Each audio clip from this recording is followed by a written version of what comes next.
My name is William King. I'm 36 years old. And until one Saturday evening in May, I believed something simple. Something my father taught me before I could even spell my own last name. Build quietly. Build with patience. The right things find you in their own time. That belief held for 36 years. It held right up until my mother-in-law lifted a glass of champagne in front of 300 wedding guests and humiliated me without ever once saying my name out loud. Here's the part none of them knew that night. 40 minutes before Vivian Harrington stood up to give that toast, a black Lincoln was already pulling out of a parking garage in Jackson, Mississippi, carrying a folder with my late father's handwriting across the tab. A folder worth more than every acre of land, every glass of champagne, every smug little whisper in that barn combined. $10 billion. They thought I had nothing left after my father passed. They had no idea what he'd left behind, or who he'd left it with. Before I tell you how a wedding toast turned into the worst night of my wife's life, let me take you back 3 hours, to a piece of land outside Greenwood, Mississippi, that's belonged to my family since before the interstate even had a name on it. It was the kind of May evening the Delta does better than anywhere else in the country. The heat had finally let go of the afternoon, left behind that thick, golden hour, when the light turns the cotton fields the color of caramel and the cicadas start tuning up like they've got somewhere important to be. My family's old hay barn, the one my father restored with his own 2 hands back in the 90s, had been dressed up for the occasion, string lights threaded through the rafters, long oak tables, the smell of barbecue smoke drifting in from a pit somebody had been tending since sunrise. I straightened my tie in a cracked side mirror that had been hanging on that same wall since I was a boy, and I told myself the thing I'd been telling myself for 3 months straight. Tonight wasn't about me. Tonight was about Essie's younger sister, Zora, and her wedding. And the last thing on earth I needed to do was make it about anything else. That had always been easy for me, staying out of other people's spotlights. My father used to say I came out of the womb already practicing patience. Most days, I took that as a compliment.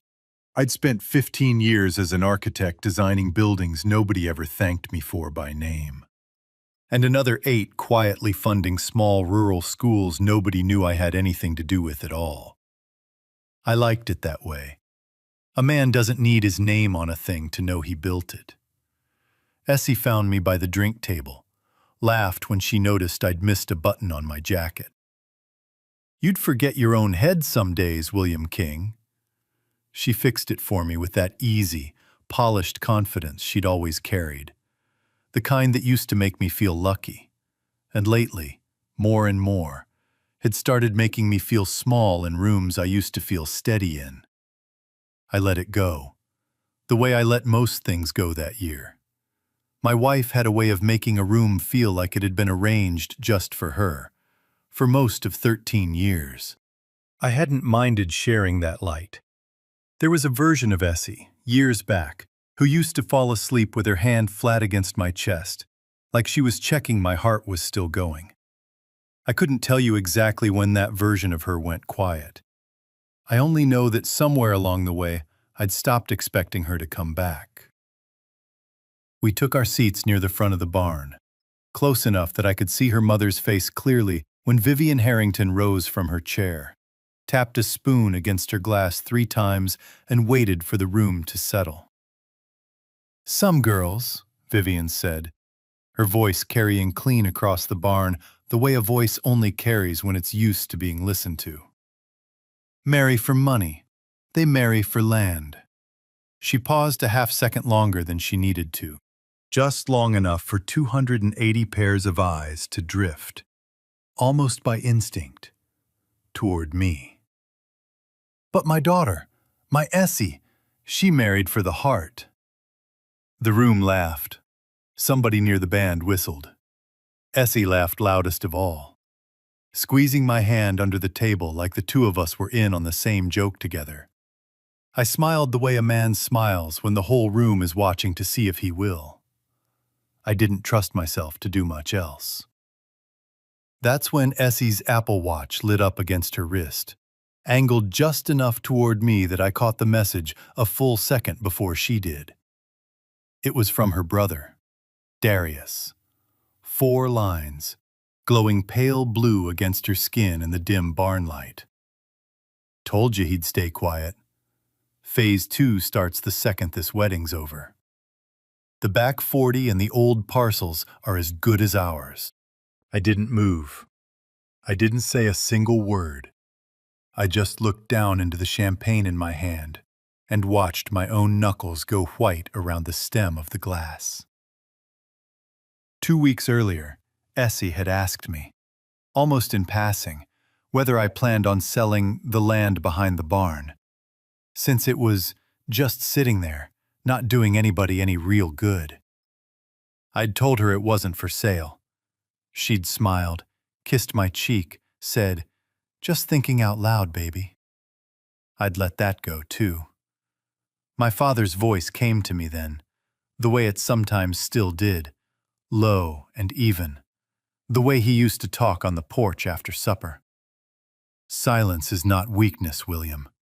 Silence is the strongest weapon you'll ever own, as long as you're not using it because you're afraid.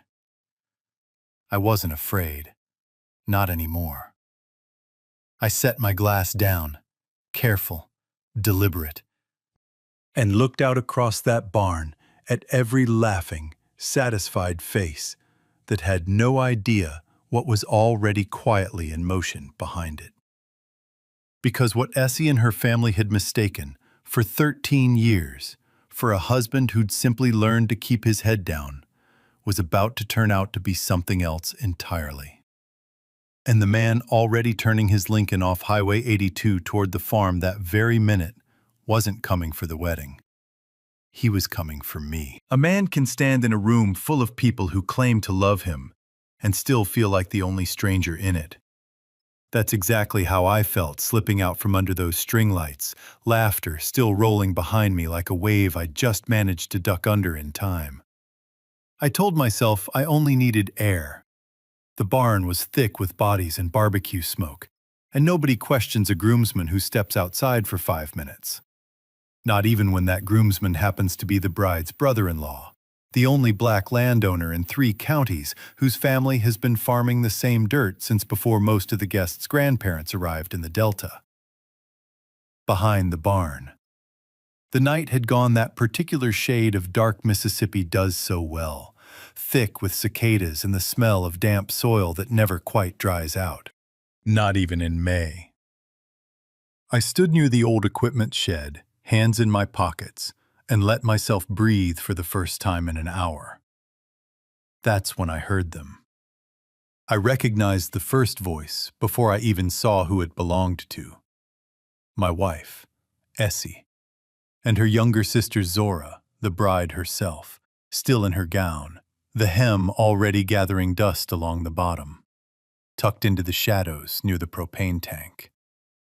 Voices low, but not nearly low enough. "You need to move fast," Zora was saying, "before Attorney Monroe sends whatever paperwork he's been sitting on.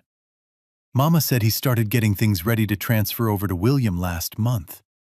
If that goes through before the courts settle anything, we lose our window." "Don't worry about Monroe," Essie's voice, flat, impatient, the edge she used when a conversation felt beneath her notice. "He's old. He's loyal to a dead man. Loyalty doesn't pay anybody's bills, Zora. William won't say a word. He never does." I should have walked away right then. Instead, I stood very still, the way my father taught me to stand when I was a boy hunting squirrel out near the bayou.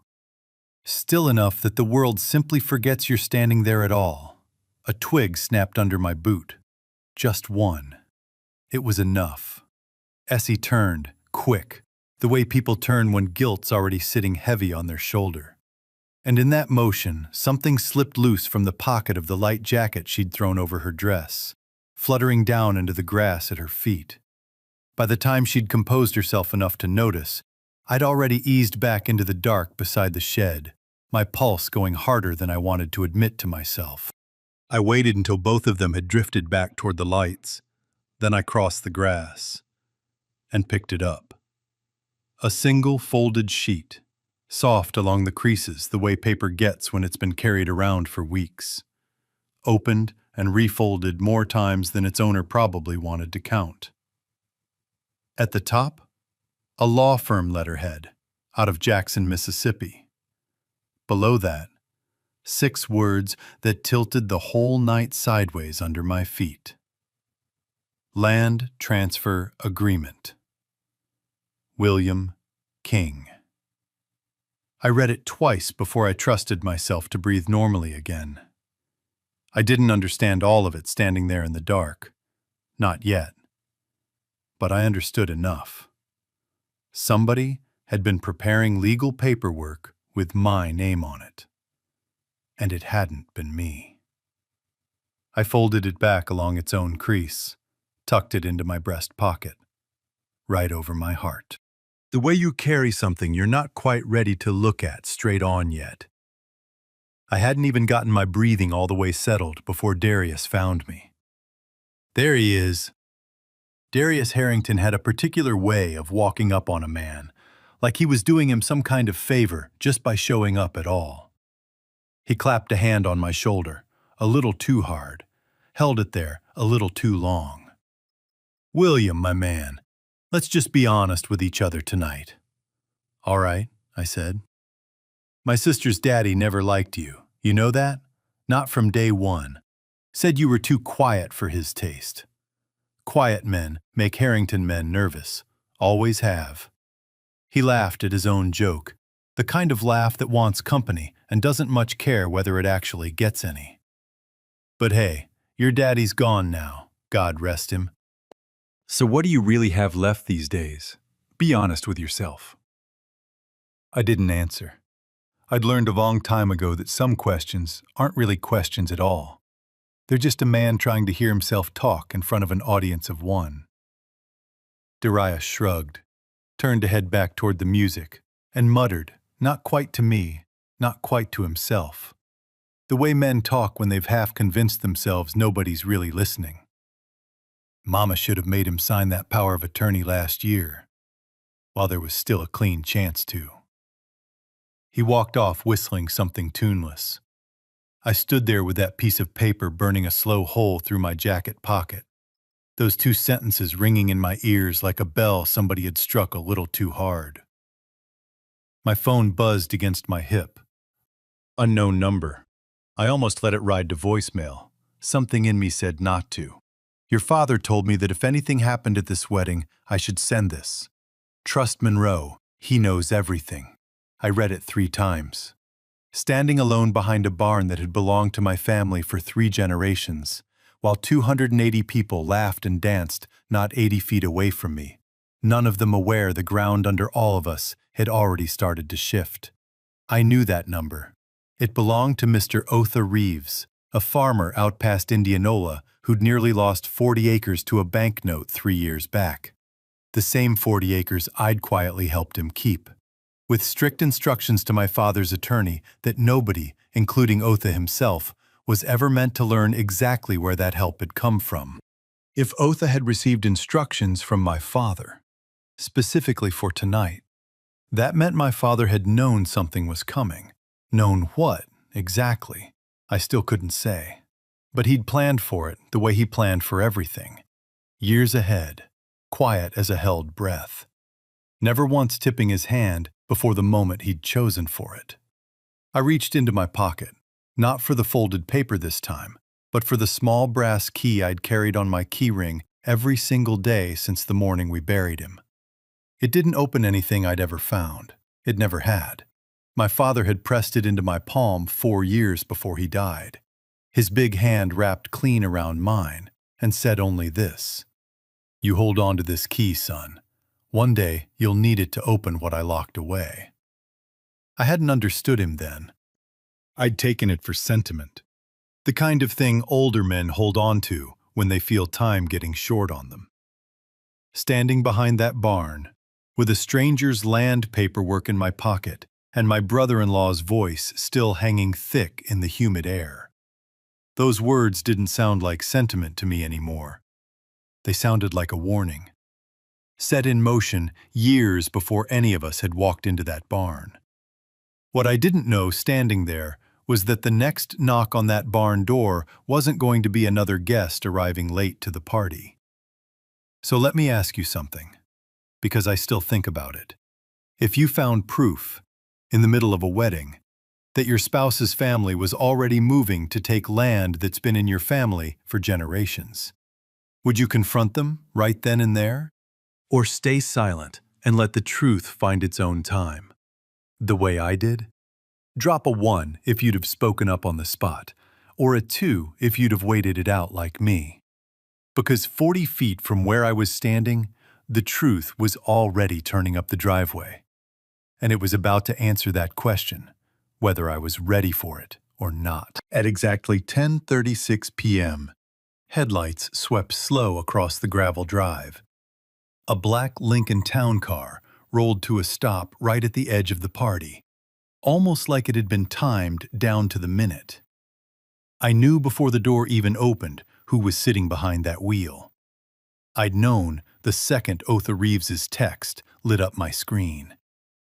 Mr. Thaddeus Monroe stepped out in a gray suit that hadn't wrinkled once in 62 years of Delta heat. Exactly as composed as he'd looked at my father's funeral 5 months earlier. Exactly as composed as the afternoon he'd taught 8-year-old me how to tie a proper Windsor knot. In the back office of his Jackson firm, while my father signed papers I was far too young to understand at the time. He didn't drift toward the music or the cake table. He came straight for me, cutting clean through the crowd like the party simply wasn't happening. Stopped close enough that only I could hear him over the band still finishing out its set. William. His voice was even, unhurried, a courtroom voice, even at a wedding. Your father gave me very specific instructions. I was to open this in front of you only after you had lived through one public moment that showed you exactly who your wife's family truly believed you to be. He told me I'd recognize it when I saw it. He glanced once, briefly, toward Vivian Harrington, still glowing faintly from her own toast 20 minutes earlier. Then back at me. I believe tonight qualifies. He opened a slim leather case, handed me a folder.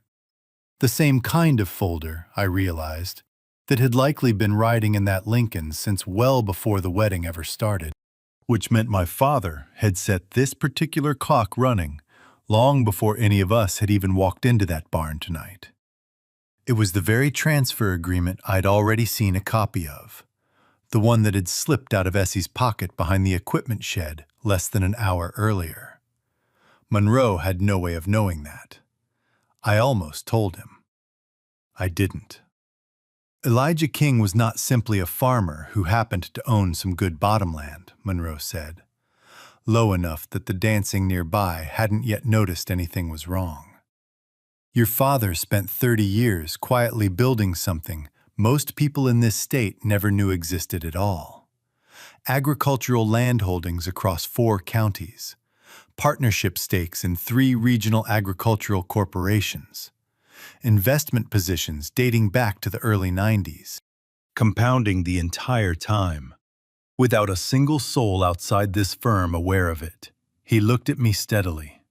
William, the trust your father left specifically in your name is valued at $10 billion. I heard the number. I'm not sure, even now, that I fully understood it in that first moment. Numbers that size don't fit easily into a man's chest while he's standing in his in-law's barn, with barbecue smoke still clinging to his jacket and wedding cake cooling untouched on a table 20 feet away. There's something I didn't fully understand about my father until that exact moment. There's a particular kind of strength that doesn't announce itself, the discipline to hold your full hand back, not out of fear, but because you understand that the right moment will do more work for you than the loudest argument ever could. My father had spent 30 years quietly practicing exactly that, without ever meaning to. So had I. That isn't all of it, Monroe continued, turning to a second page. For the past 3 years, that trust has been quietly funding every small farmer support program and every rural school initiative you've personally been running, William. Except none of it was ever coming out of your own pocket the way you believed. It was his money, moving through you the entire time he was still alive, and it hasn't stopped a single day since he passed. He turned the folder so I could see it for myself. 17 names, typed plain down the page. 17 small farms scattered across the Delta. Men and women I'd quietly helped over the years whenever the banks came calling. Otha Reeves's name sitting third from the top. Exactly where I'd have expected to find it. Every one of those notes, Monroe said, is now held under William King's name outright. Your father bought them out himself, one at a time, over the past 6 years. He never told you, because he didn't want you carrying the weight of it before you were ready to. He wanted you doing that work because it was right, not because you understood what was quietly standing behind you the whole time. Something moved through my chest I didn't have a clean word for. Grief and a strange, full kind of pride wrestling each other over the same small piece of ground. The way they'd been doing ever since the funeral 5 months back. I became aware, slowly, that the music behind us had stopped. Conversation near us had gone quiet, the way it does when a room senses something is happening before it fully understands what. Phones were already coming up out of pockets and clutches, the way they always do now. Everybody suddenly a witness, whether they meant to be one or not. My wife pushed through a knot of cousins near the cake table, her face already losing whatever color the candlelight had been giving it. The easy laugh from an hour earlier, nowhere left to be found. William, her voice cracked clean across my name. What is this? I looked at her then, really looked. The way I hadn't let myself in longer than I wanted to admit out loud. And for the first time all evening, my hand wasn't shaking around anything. I wasn't gripping a glass like a man trying to physically hold himself together. I was simply standing. Steady. The same way my father used to stand at the edge of a field he'd just decided to buy. Like the ground itself already knew exactly who it belonged to. It's exactly what it looks like, Essie, I said, somewhere behind her. I caught Vivian's smile freezing somewhere between confusion and the first flicker of fear. The particular look a person gets when the floor they've been comfortably standing on for years quietly turns out, without warning, to have been a stage the entire time. And the curtain has just gone up in front of everyone they know. Monroe wasn't finished. He had never once in his life been a man to leave a thing half said. There's one more matter, he said, and something shifted in his tone that put the hair up on the back of my neck. That your father was very specific about including tonight. Of all nights. I turned toward him fully, and for the first time since the Lincoln had pulled up the drive, I felt the ground move again under my feet. Like everything up to this point had only been the warning shot before the real reckoning walked all the way through the door. There's a clause in the trust, Monroe said quietly, almost gently, the way a man speaks right before he hands you something he knows will hurt you and help you in equal measure. And after what I just watched happen to you at that table tonight, William, I believe you're about to need it. Monroe set his briefcase down at the corner of the gift table, the same table still stacked high with wrapped boxes meant for a bride who, only an hour earlier, had been the happiest person standing in that barn. There's a clause in your father's trust, he said, loud enough now that he clearly intended for more than just me to catch it, stating plainly that if the heir's spouse, or her family, is found to have publicly humiliated or manipulated him during a documented period of personal grief, specifically in the months following Elijah King's death, they forfeit any standing claim against the estate, permanently and without appeal. He didn't mean the 10 billion. Essie never had any claim to that. He meant the house, the joint accounts, the parcel my father had quietly titled in both our names as a wedding gift. Generous enough that neither of us had ever thought to ask why he'd done it. A murmur rolled through the crowd, the way wind moves through a wheat field, bending every head in the same direction at once. My wife's hand found my arm, fingers trembling against the fabric of my sleeve. "William, please, whatever this is, we can talk about it at home. Not here. Not like this. In front of everyone." I almost believed her. For half a second. That's the strange, stubborn thing about 9 years of marriage. Even standing in the wreckage of it, some old, tired part of a man still wants to reach back and protect what he used to have. There's a difference, I'd come to learn, between a person who wants to talk things through because they're afraid of losing you, and a person who only wants privacy because they're afraid of being seen. For 9 years, I'd mistaken the second for the first. Monroe didn't give either of us the chance to take it somewhere quieter. 5 years ago, he said, after Elijah suffered his first cardiac episode, your mother attempted to have him sign a power of attorney while he was still recovering, weak enough that he may not have fully understood everything he was putting his name to. He recovered. He never forgot it. From that point forward, he had a small camera installed in the main house. Not out of paranoia, William, out of the same patient caution that built everything you've inherited tonight. He turned a small tablet toward the gathered crowd and pressed play. The footage was grainy, time-stamped 5 years back in the corner of the frame. Shot from a high angle in the front room of the King farmhouse. A room I knew better than almost any room on this earth. My father's old reading chair, visible just at the edge of the picture. Vivian's voice came through clear. Younger by 5 years, but completely unmistakable. Talking low and fast to a 25-year-old Essie standing near the window.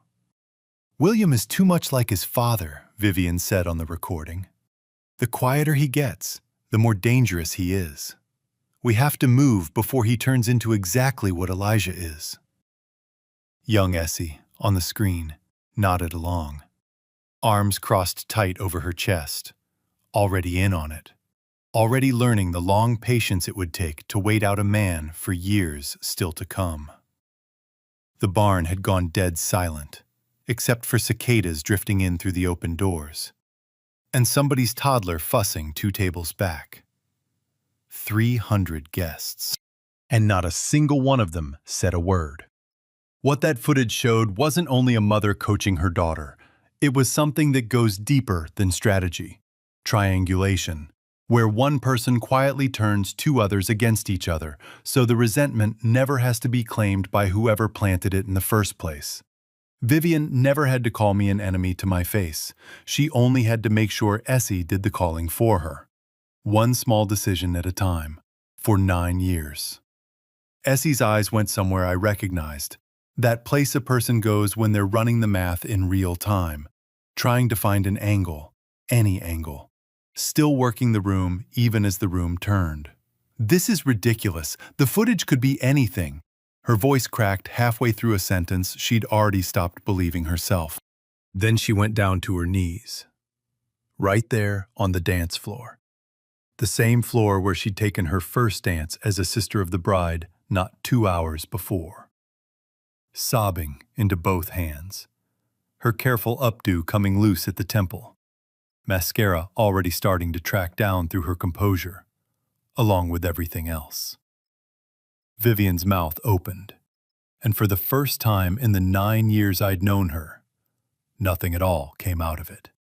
For a woman who'd never once been at a loss for the right toast, the right smile, the right performance for the right room, that particular silence said more than anything she could have managed to put into words. Darius backed toward the barn door, the color draining clean out of his face. The swagger he'd been wearing all night long gone, like it had never once existed at all.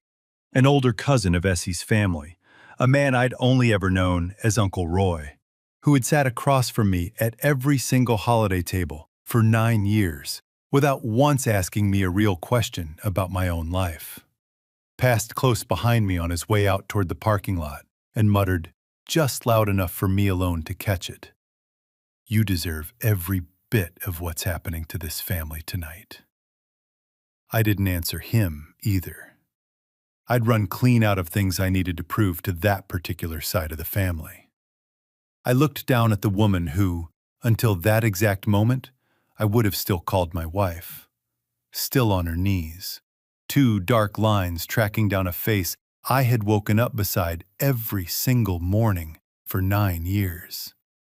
And I felt something settle low in my chest that wasn't quite satisfaction.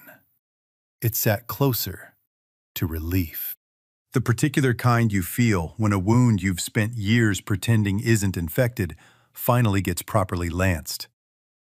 Marriage researchers have spent decades pointing to one behavior more than any other as the surest sign a relationship is already over. Not anger, not even infidelity, but contempt. Contempt means you've already decided, somewhere quiet inside yourself, that the other person doesn't deserve your respect, long before you ever decide to leave. Looking down at her, I finally understood something. The marriage hadn't ended in that barn. It had ended years before I ever got the chance to see it. "You don't need to apologize," I told her, and my own voice came out steadier than I'd expected it to. "You just need to remember that from this moment forward, you are no longer William King's wife." I turned and walked out past the string lights, past tables of half-eaten barbecue and a wedding cake nobody was going to bother finishing now. Out into the warm Delta night, where the cicadas hadn't slowed down for a second, like nothing at all in the world had just changed. Behind me, I could hear Vivian's voice finally finding itself again, sharp and panicked, calling out for Monroe, for Essie, for anybody left in that barn still willing to listen to her. Nobody was. What none of them understood yet, what I was only just beginning to understand myself. Standing alone under a sky with more stars in it than the porch lights back home ever let us see. Was that the hardest part of that night wasn't behind me yet? It was waiting 3 days off, inside a folder Monroe hadn't even finished opening, and on a small flash drive sitting quiet in a desk drawer, holding the very last words my father ever recorded for me. The morning after a man's whole life changes, the world has the nerve to look exactly the same as it always has. I stood out on the back porch of the King family farmhouse, coffee already going cold in my hand, watching the same sun come up over the same cotton fields it had been coming up over since long before I was born. The porch swing creaked under me, stubborn as ever. My father used to joke that thing had been creaking since the Eisenhower administration. Not one board of it had ever been replaced. Because some things, he said, are better left exactly as worn in as they've earned the right to be. My phone hadn't stopped buzzing since 6 that morning. Essie, mostly. A dozen messages, then 2 dozen, swinging back and forth between apology and accusation. Like a woman still deciding which version of herself she wanted the record to remember. "Please, William, can we talk? You owe me a conversation after 9 years." I didn't owe her a single thing. And for the first time in longer than I could honestly remember, I let myself believe that without a trace of guilt attached. I didn't answer one message. I forwarded the entire thread, screenshots included, straight to Monroe, and went back inside to pour a second cup of coffee I didn't especially want, just to give my hands somewhere useful to be. 3 days later, Monroe called. "Your father left one more thing," he said. Without any of the ceremony from the wedding night, steady and plain, no different than usual when it was just the two of us on the line. A rural community development fund. $500 million, William. He wanted it used to continue exactly the kind of work you've already been doing out there for years now. The small farms, the schools. He simply wanted you to finally have the resources to do it properly, out in the open, instead of quietly bankrolling it out of your own salary the way you've been doing since you were 28 years old. I sat with that for a long moment before I trusted my voice enough to thank him. That same afternoon, I drove out to the family cemetery on the back 40. The very 40 acres Darius had bragged about claiming for Phase 2 only 4 days earlier. The same 40 acres that, as it turned out, had never once belonged to anyone but the King family to begin with. My father's headstone sat plain and gray under a pecan tree he'd planted himself the year I was born. The same tree Otha Reeves always swore was stubborn as Elijah himself, for refusing to drop a single nut before October, no matter how early the first frost came through. Monroe met me there, holding a small flash drive cupped in one closed hand like it was something fragile enough to need protecting. He recorded this about a month before he passed, he said. He told me not to give it to you unless I was certain you'd already lived through whatever this turned out to be. I am certain now. I drove home, played it that night, alone, in the same front room where a hidden camera had once quietly caught Vivian Harrington's true face on tape. 5 years before any of us had known enough to go looking for it. My father appeared on the screen, thinner than I remembered him at the very end, but steady, the same calm sitting in his eyes that he'd carried his entire life. "If you're watching this," he said, "it means they've shown you exactly who they are. I'm sorry it had to happen that way, son. I always hoped I was wrong about them. But I built a habit a long time ago of preparing for the version of events I prayed I'd never have to see. And I'd rather you walk in ready than walk in right about being wrong." He paused. He always did that right before saying the things that mattered most. "Now I want you to do what we always talked about doing together. Build for the people of this delta. Money was never the point, William. It's only ever been a tool. The real legacy is what a man leaves behind for the people who never had a single soul looking out for them. That's the only inheritance worth protecting in the end." I sat with that recording a long while after the screen went dark, the porch swing creaking faintly through the open window, even though nobody was outside sitting on it. I thought back, then, to something Uncle Roy had said to me on his way out of that barn 4 nights earlier. Not the bitter line about deserving everything that had happened, but something quieter, something he'd murmured almost under his breath, passing me a second time near the parking lot, like he hadn't fully meant for anyone to catch it, but me. "Your father," he'd said, "was so proud of you." I hadn't had room to sit with those words that night. I had all the room in the world for them now. Essie filed for divorce 2 weeks later. Her attorney tried, briefly, to argue some claim against the trust on her behalf. It took Monroe exactly 1 phone call and 1 unblinking reference to that footage to end the conversation for good. She walked away from 9 years of marriage with precisely what the prenuptial agreement she'd once fought to renegotiate, the week before the wedding, and lost, had always promised her. Nothing tied to Kingland, King money, or the King name. Vivian Harrington stopped showing up at the church socials she used to run like a second pulpit. Darius drifted out of the Delta altogether by midsummer. Men like him usually do, once a room stops laughing along with their jokes. I never went looking for either of them, and I haven't heard a word from them since. Some silences are worth letting stay exactly as quiet as they've finally become. Most mornings now. I walk the fields with the same patience my father always carried. Slow, unhurried.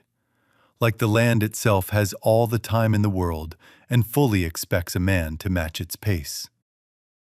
I still stop by Otha Reeves's place most weeks, mostly just to sit on his porch and argue with him about whose tomatoes come in better by August, which is a fight neither one of us has ever once managed to actually settle. Last fall, the rural school program my father had quietly funded for years finally got its own building dedicated out near Indianola. The kind of small, plain brick schoolhouse that won't make headlines anywhere outside 3 counties and was never built to. A young teacher named Naomi Calloway led the ribbon cutting that afternoon. She didn't know the full story behind who had funded the place. Not all of it. Not then. She simply shook my hand afterward and said, "Whoever built this understood exactly what these kids needed." I told her I'd pass the compliment along to the man who truly deserved it, and left it there. Some legacies don't need a name attached to them to be worth the building. I am no longer the quiet husband everyone in that barn assumed had nothing left to lose. I am William King, the last son of Elijah King, entrusted now with carrying forward a legacy that was never really about the size of the number Monroe read aloud that night. It was about everything that number was quietly built, for decades, to protect. In the closing seconds of the recording my father left behind, right after the part about legacy, right after the part about tools and inheritance, he added one final line, almost like an afterthought, the kind of thing a father says reaching for the door on his way out. "You don't have to be like me, son. You only have to do what you believe is right. This land will belong to whoever deserves it, and I trust you to know the difference." I am not silent anymore. Not because I have anything left to prove. I've simply come to understand that the quiet years were never a season I was waiting to grow out of. They were the foundation everything afterward was always going to be built on. This story reminds us that silence has never once been the same thing as weakness. Not in a marriage, not in a family, and not across the long, patient years it takes to build something that actually lasts. Real legacy was never about the number sitting in an account. It is about what we quietly protect, for people who may never even learn our name. So if you've spent decades inside a long marriage, hoping your own sons or grandsons are never taken for granted the way William nearly was, take heart. Truth keeps its own timeline. Dignity outlasts performance, every single time. And sooner or later, in this life, or simply in how we're remembered afterward, the truth finds its way to the surface, and it sets things right. This video is a work of fiction created with the assistance of artificial intelligence. All characters, events, and situations are not real and do not represent any actual people or true stories. The content is intended for storytelling and emotional illustration. These are authentic human stories, shaped by real pain and real dreams.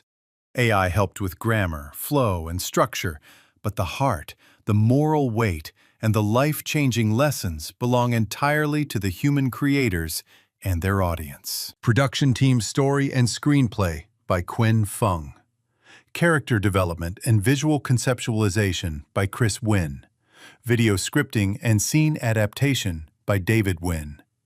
A passionate team dedicated to bringing this story to life.